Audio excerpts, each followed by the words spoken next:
It turns out that the timelines are bizarre. In early February, at a time when the White House officially doesn't even recognize that the virus is a threat,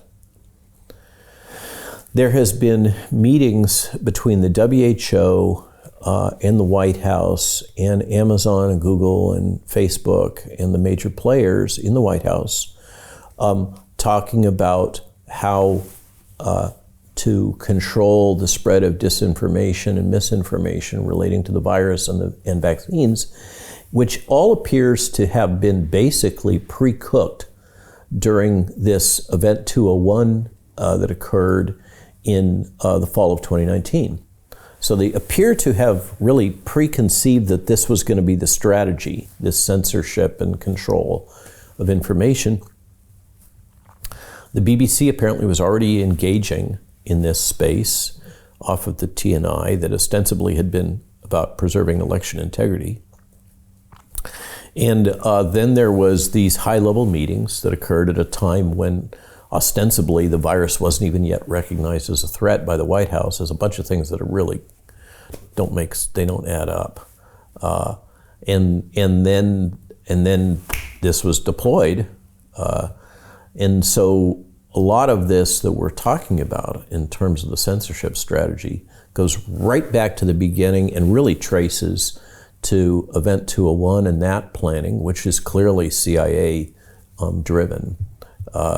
In that Johns Hopkins Center, which is a known CIA shop, and sponsored by Bill and Melinda Gates and the World Economic Forum.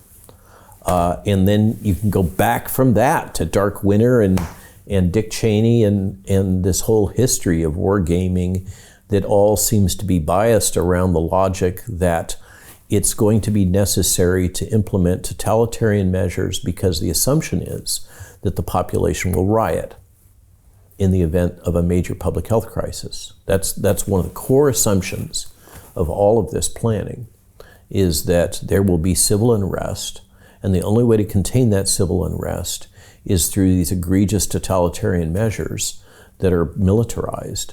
And therefore, it's self-evident we must deploy those measures if this occurs, if we get a signal that we interpret it as sufficiently threatening in terms of a biologic agent. We should go ahead and deploy all of this pre-planned control in bypassing Bill of Rights and circumventing established norms in terms of informed consent and bioethics and deploying the PSYOPs, et cetera. That was all planned. I mean, I like to say it was when I was editing Bobby's book about the real Anthony Fauci.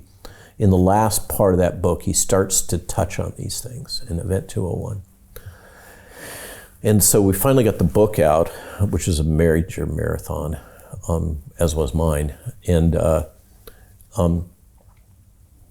Bobby and I are kind of chatting afterwards. And I said, Bobby, I think, what really happened here is, because I've been part of some of these war games, not like that one. And in a way, don't you want your government to be doing war game planning for a major public health outbreak? Of course you do.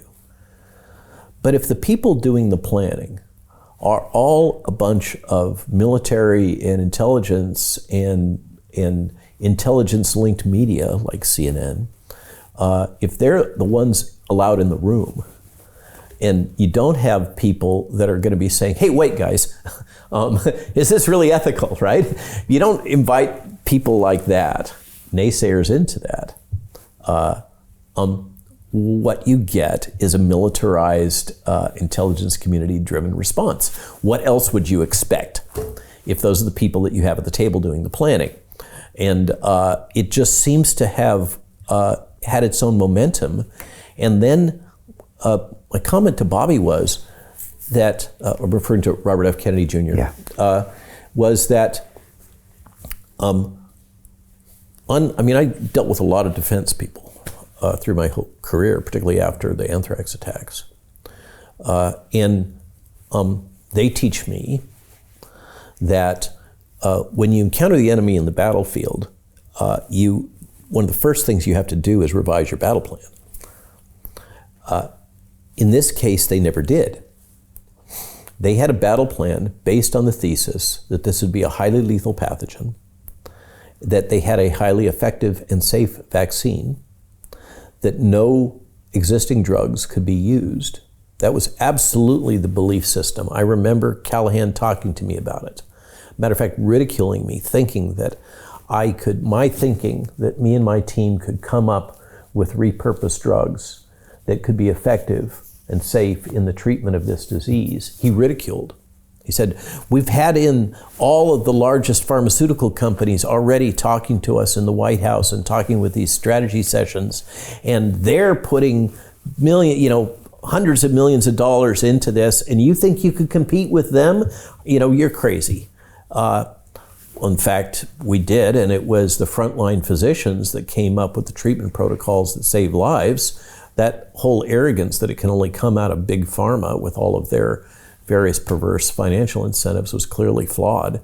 But that's the way, all the way through this, is the hubris and the underlying assumptions seem to have biased the entire response from soup to nuts, and they never revised based on the field truth, the ground truth of what was really happening. And instead what they did was they went to people like your Imperial College in London here that was putting out these transparently absurd projections of risk and continues to do so. I mean, the circular logic of that group's reasoning that basically in this recent paper boils down to, well, we projected that there was going to be this massive loss of life, and there hasn't been.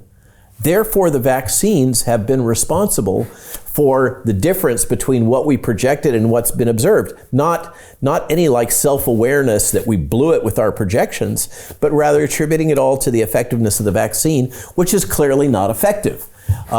And everybody swallows this because the politicians are in a box. In the US, in the UK, in the EU, they were all herded like sheep by Pfizer and Moderna and the scare tactics. The Catholic Church was. The weaponization of fear against decision-making politicians that put them in a position where, talk about Hobson's choice, right? That their position was, you will agree to our terms and conditions, Mr. Politician, or you will face an enormous public health catastrophe on your own and we won't help you. Good luck. Or you can sign our agreement in which you give us complete cover for liability and buy it at our price and market it and distribute it for us, and agree that your regulatory affairs people won't question what we're doing, won't test the product for purity, identity, and potency, won't ask questions about the background data, won't, in the case of Israel, disclose the adverse events. And in some cases, some of those contracts include clauses, if you breach this contract, you will forfeit fill-in-the-blank national asset, harbor rights, airport rights, physical assets to guarantee that the nation state will comply with the terms and conditions of the contract. Apparently, the Thai government doesn't care, so I read. But that was done through a variety of means that have yet to be disclosed. But absolutely, one of them was the weaponization of fear against not just the populace but the politicians. So Jim Rickards has just recorded a video that's not available to anyone in the public, and he's going to be talking about how this upcoming recession is going to be fast, it's going to be bloody, it's going to be nasty. But at the same time, he's going to show you how you can position yourself to profit from all of this chaos. Now, we've made this video only available to our viewers. Go to londonreal.tv/Jim.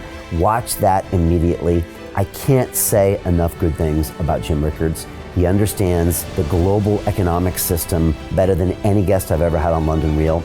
His predictions are almost uncannily true, and you can learn how to profit from his vision, from his expertise, and his understanding of economics. So go to londonreal.tv/Jim or click the link below.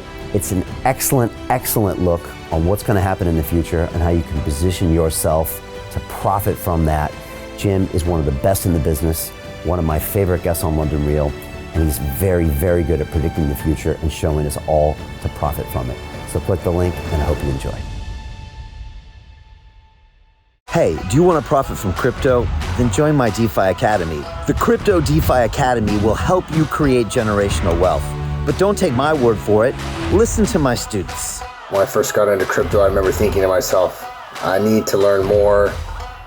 Brian Rose, learning crypto, learning DeFi, gotta do it.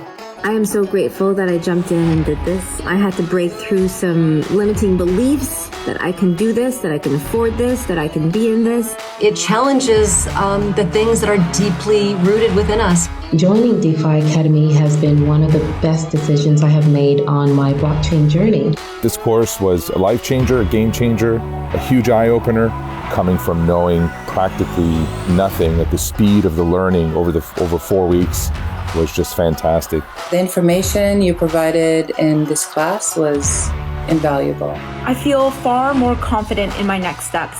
You took complex concepts and made them easier to understand. What's different than so many other ones is it just doesn't tell you what to do. It actually makes you do it. This is for people who are serious about becoming traders. This is the way it should be done. I realized from this learning experience again that it is not about what you learn, but about who you learn it from.